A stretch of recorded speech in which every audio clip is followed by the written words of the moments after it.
Sejam bem-vindos à solução para o exercício, que a ideia é aplicarmos o algoritmo XGBoost na base de dados dos censos e também fazermos o tuning. Nós já temos um notebook pronto, não faremos a digitação passo a passo. Você pode clicar no botão de Upload e selecionar o arquivo. Esse notebook XGBoost Census está disponível para download nos materiais desse curso. Podemos dar 2 cliques. Note que, primeiramente, é feito o carregamento do kernel. Nós podemos clicar com o botão direito, Clear All Outputs. Dessa forma, vamos executar o código passo a passo. Primeiramente, faremos o tratamento da base de dados. Fazemos as importações e estamos colocando a coluna Income no início do data frame. Esse é o formato requerido pelo XGBoost. Na sequência, estamos convertendo a classe para 1 e 0. Criamos essa função chamada Income, que recebe um texto. Se o texto for maior ou igual a 50, retornamos 1.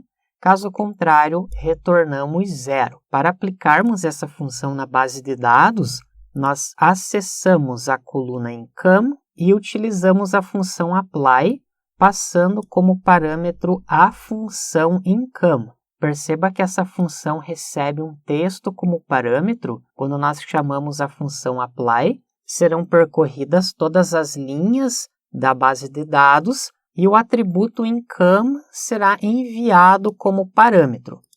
Executamos essa célula, podemos observar que agora, no atributo Income, temos os valores 0 e 1. Vamos criar as variáveis dummies e vamos separar uma porção da base para treinamento e para teste. Do primeiro registro até 22.791, relembrando que o upper bound não entra, selecionamos todas as colunas. 22.792 registros que serão utilizados para treinamento. Para teste, selecionamos dessa posição até o final do data frame, 9.769. Só para nós checarmos, quantidade total equivale à quantidade de registros na base de dados. Isso indica que a divisão foi feita corretamente. Vamos criar a variável xtest no formato do NumPy Array, que depois nós vamos enviar essa base de dados para o endpoint depois que ele estiver gerado.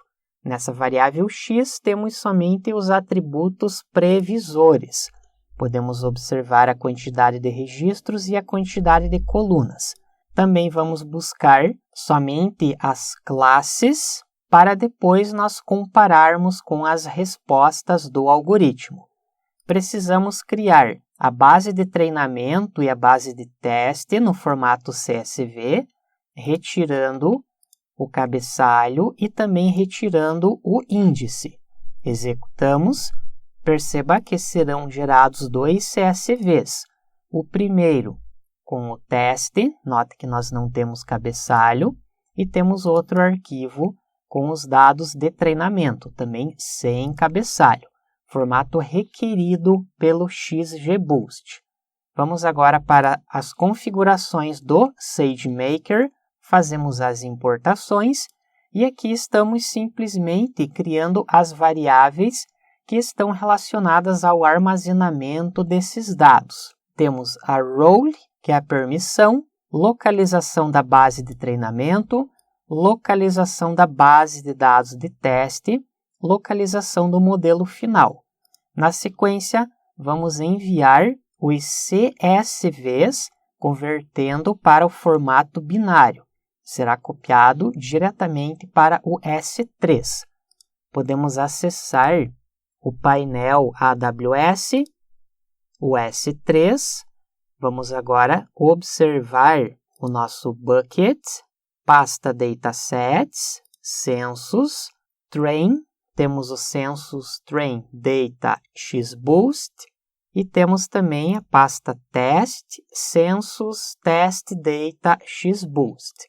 As duas bases de dados já estão no S3. Vamos agora criar o algoritmo.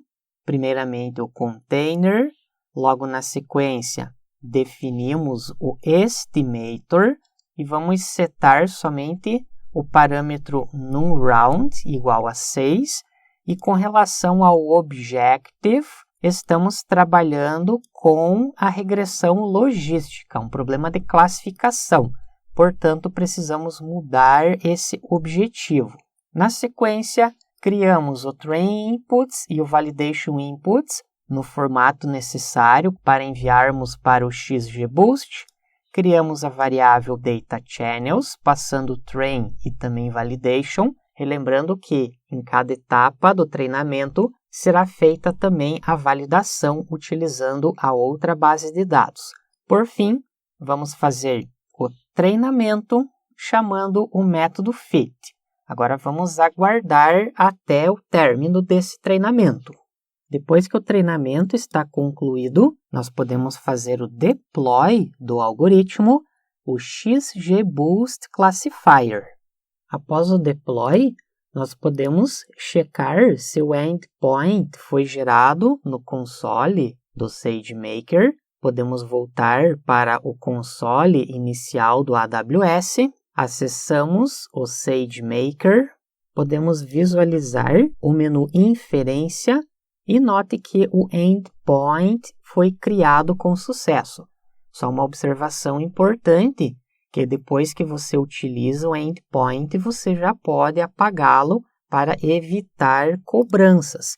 Por exemplo, o Linear Learner, que eu já havia utilizado nas aulas anteriores, eu posso selecionar a opção Delete. Você pode apagar o endpoint pela interface e também diretamente pelo código. Agora nós podemos configurar o classificador, indicando que as entradas serão do tipo CSV.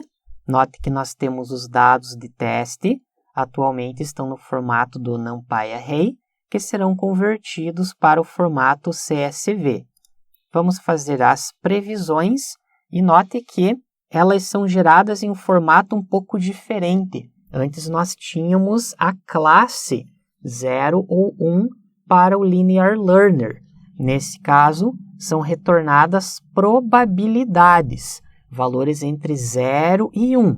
E nós precisamos transformar essas probabilidades em classes.